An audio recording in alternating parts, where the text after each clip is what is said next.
शंकर भगवान की जय। बोल सियापति रामचंद्र महाराज की जय। पवन सुत हनुमान की जय। बोल राधा कृष्ण भगवान की जय। बोल गीता माता की जय। बोल गंगा जमुना सरस्वती माता की जय। सच्चिया जोता वाली माता की जय।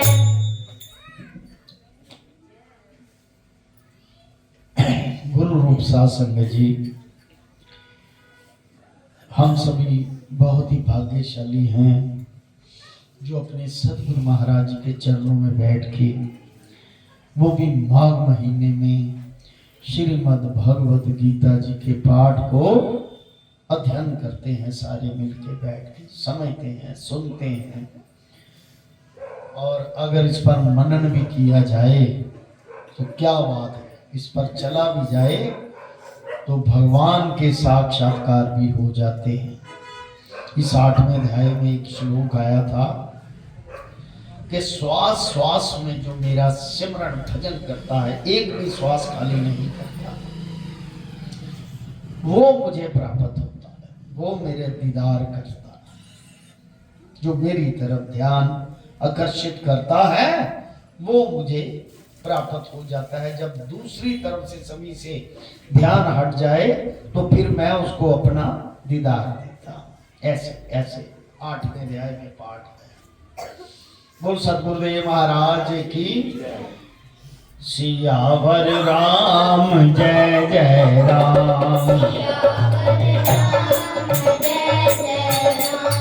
मेरे प्रभु राम जय जय राम, मेरे श्री राम जय जय राम, मेरे श्री राम जय जय राम।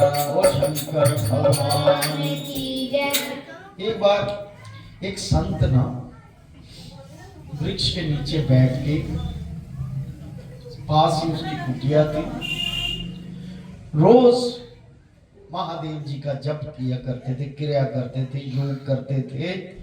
जैसे जैसे योग करते थे, जैसे योग अभ्यास होता है ना, तो एक बालक 12 साल का उसे रोज देखता था करते हैं योग। तो बालक उसकी पूरी क्रिया को देखता था। एक दिन बालक ने पूछा कि संत जी आप किसका पाठ करते हो, किसका जाप और किसका ये कर रहे हो? कहता भगवान शंकर जी के दीदार के लिए करता हूं पाठ। सन्यासी जी अपनी योग क्रिया करके चले गए, तो उस बच्चे को ना मन में आया कि ये उसके शंकर कौन है, उसको पता ही नहीं 12 साल का बच्चा है कौन है कौन नहीं। उसी योग को उसी वृक्ष के नीचे बैठ के करने लग गया।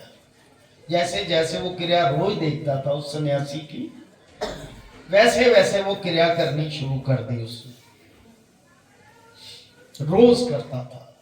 जब सन्यासी चले जाने बाद में करना, एक दिन उसने हट कर लिया, पूरा अपना श्वास रोककर, पूरा यहां तक कि वो सारी क्रिया करते करते नाक को भी ऐसे बंद कर लिया कि किसी तरीके चक्षु खुल जाए, ध्यान अवस्था हो जाए, हो शंकर जी के दर्शन हो जाए। तो मैंने तो देखा नहीं कौन से हैं। जब नाक बंद कर लिया, प्राण जाने लगे उस बच्चे के, तो भगवान शंकर जी का आसन हिला, वो तुरंत प्रकट हो गए। उसका हाथ पकड़ा और साइड में उसको किया और कहा बोलो किस लिए तप कर रहे थे? वो कहते कौन है आप? कहते जिसका तुम तप कर रहे थे, जिसको जानने की कोशिश कर रहे थे। कहते मैंने तो देखा नहीं आपको, मुझे पता नहीं आप कौन है। कहता मैं वही शंकर शिव जिसका आप भजन कर रहे थे, आप उसकी तपस्या कर रहे थे। वो बाल योग था, हठ योग था, बाल हठ जिसे कहते हैं, जिसको इधर की खबर नहीं उधर की खबर नहीं। वो जैसे जैसे अभ्यास करता, शंकर जी का नाम लेके उसका ध्यान करता, शक्ल याद नहीं उसको, पता ही नहीं कौन है शंकर। तो दौड़ के गया, एक रस्सी ले आया, कहता आप यही ठहरो। रस्सी लेके भगवान शंकर जी को वो दरख्त के साथ रस्सी से बांध दिया। कहते हिलना नहीं, मैं अभी आता हूं, मैं पता करूं कि आप वही हो। वो संत के पास झोपड़ी में दौड़ा दौड़ा गया। कहते संत जी आओ, देखो भगवान शंकर आए हैं, देखो उनसे मिलो। वो संत वहां पर पहुंचे तो देखा खाली वृक्ष है, कोई है ही नहीं आदमी। वो कहते ये हैं खड़े, मैंने बांध रखा है रस्सी से, रस्सी दरख्त के साथ बंधी है। कहते भगवान जी इन्होंने आपकी पूरी तपस्या की है, मैं तो देख देख के कर रहा था। आप अगर शंकर हो, मुझे तो पहचान नहीं, इनको पहचान है, तो इनको आप क्यों नहीं नजर आ रहे, मुझे नजर आ रहे हो? तो कहते देखो तुम्हारा बाल हट था, तुम्हारे मन में कोई छल कपट नहीं था, तुम्हारे मन के अंदर सिर्फ शंकर नाम था और उसी से योग कर रहे थे, तुम योगाभ्यास कर रहे थे।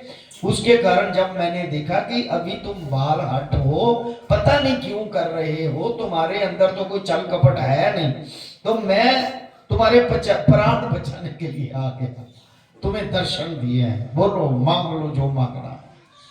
कहता मांगना कुछ नहीं, मुझे ये नहीं पता कि आप उनको, कहता उसके मन में अभी पूर्णतः वो बात नहीं थी। इतना तप करने के बाद भी उसका मन उड़ता था।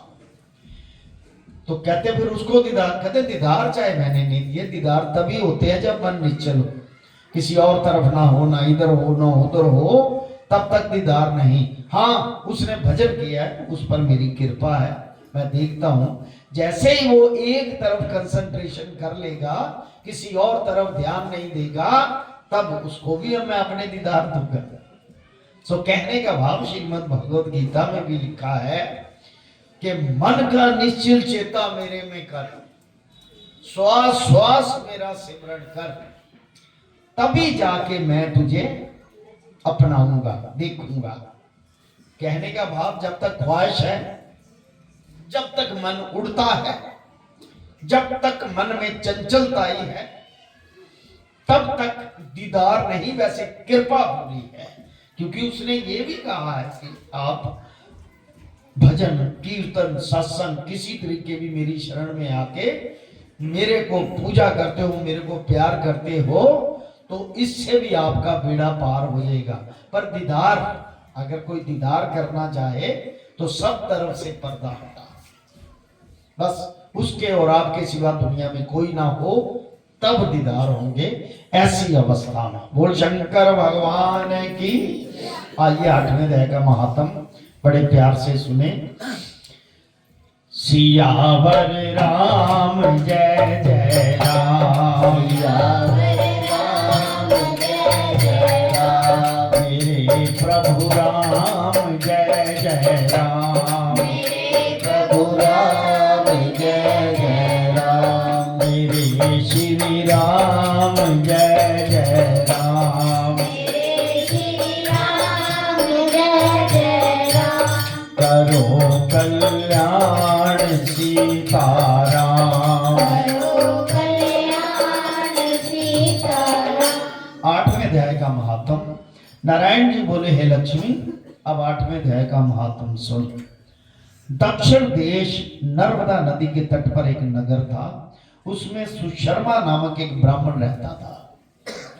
उसके पास बहुत द्रव्य था, पैसा था, और संतों की सेवा करने वाला था, बड़े यज्ञ करता था।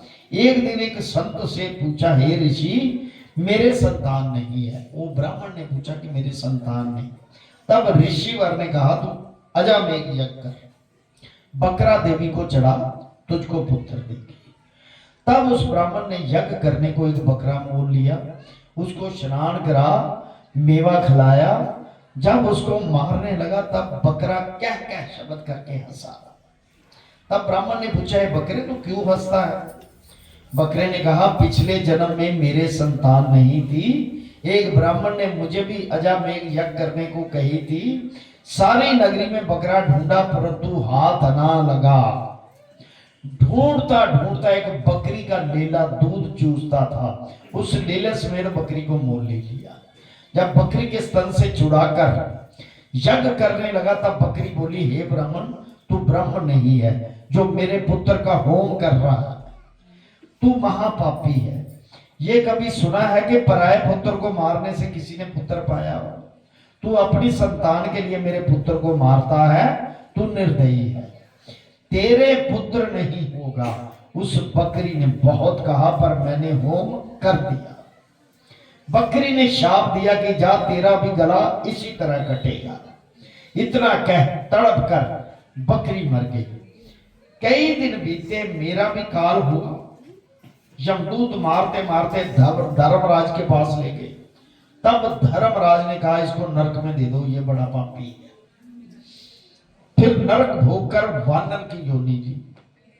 एक बाजीगर ने मोल ले लिया। वह गले में रस्सी डालकर द्वार सारा दिन मांगता फिरता, खाने को बहुत थोड़ा देता। जब वानर की देह छूटी तो कुत्ते का जन्म मैंने पाया। एक दिन मैंने किसी की रोटी चुराई, उसने ऐसी लाठी मारी कि पीठ टूट गई। उस दुख से मेरी देह छूट गई। फिर घोड़े की देह पाई, उस घोड़े को एक भटियारे ने मोल लिया। वह सारा दिन चलाया करता, खाने पीने को खबर ना लेता। रात पड़ती तो एक छोटी सी रस्सी के साथ बांध छोड़ता, ऐसा बांधता कि मैं मक्खी भी ना उड़ा सकूं। एक दिन दो बालक एक कन्या मेरे पर चढ़कर चलाने लगे। वह कीचड़ वहां पर बहुत था, फंस गया। ऊपर से वह मारने लगा, वहां मेरा मरण हुआ। इस भांति अनेक जन्म मैंने भोगे।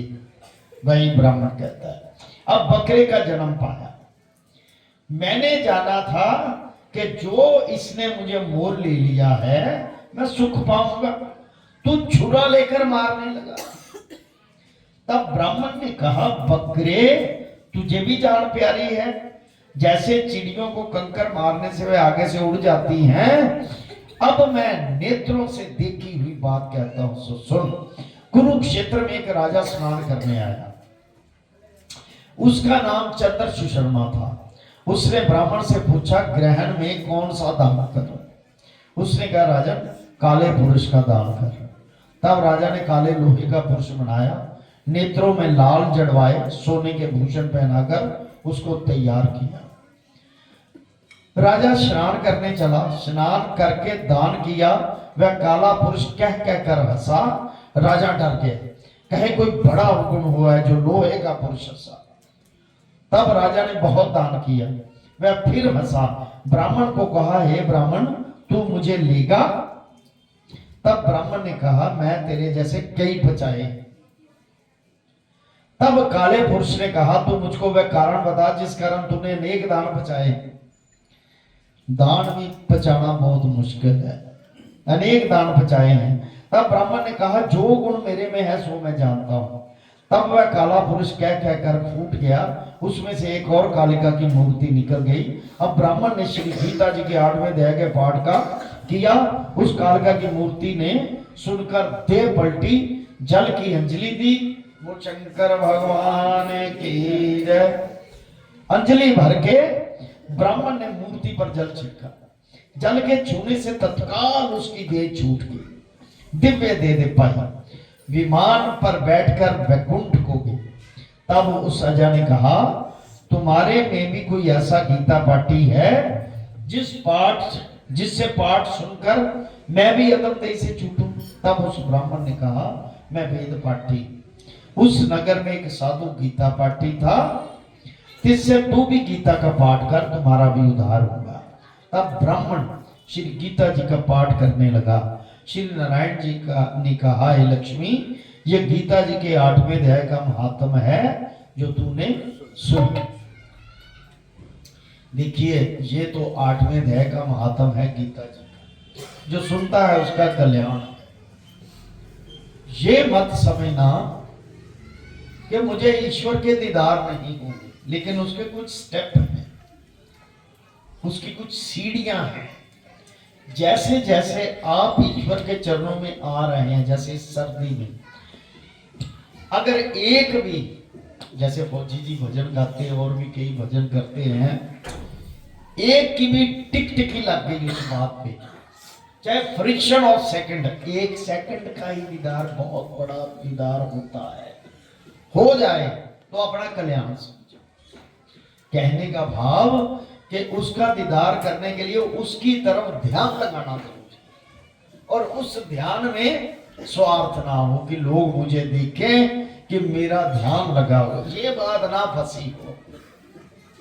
फंसी हो, उसकी तरफ ध्यान हो, अपने आप नेत्र नक जाए, अपने आप नृत्य होने लग जाए, अपने आप आंखों से आंसू निकलने शुरू हो जाए, तो चाहे कुछ भी किसी और को नजर आए ना आए, उसको क्षण भर के लिए जरूर दीदार हो।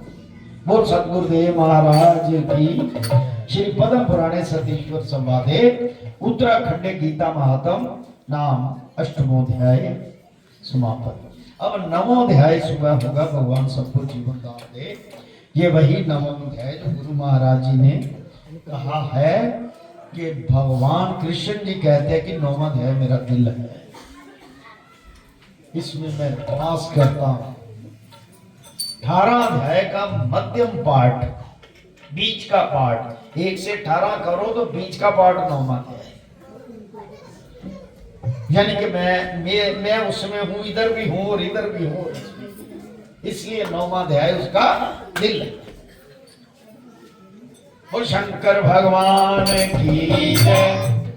ओम नमो शिवाय, हरि ओम नमो शिवाय, ओम नमो शिवाय, हरि ओम नमो शिवाय, ओम नमो शिवाय, हरि ओम नमो शिवाय, ओम नमो शिवाय, हरि ओम नमो शिवाय, ओम नमो शिवाय, हरि ओम नमो शिवाय, ओम नमो शिवाय,